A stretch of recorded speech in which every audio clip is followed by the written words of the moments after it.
Pasukan perlawanan Hizbullah dari Lebanon meluncurkan serangan ke wilayah Galilea dan Golan.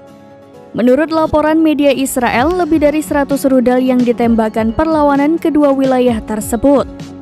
Dikutip dari Al-Mayadin, laporan ini diumumkan media Israel hari ini pada Jumat 17 Mei 2024. Disebutkan lebih dari 100 rudal diluncurkan dari Lebanon selama kampanye baru-baru ini yang menargetkan Galilea dan Golan.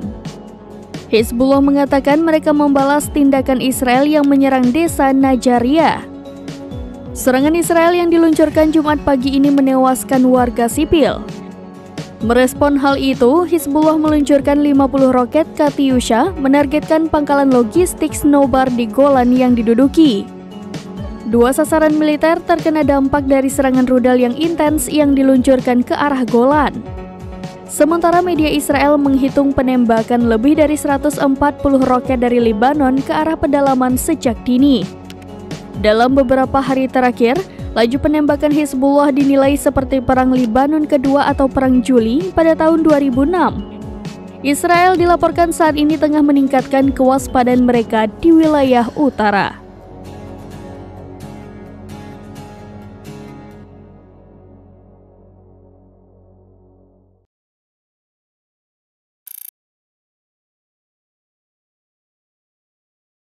Download Tribun X sekarang, menghadirkan lokal menjadi Indonesia.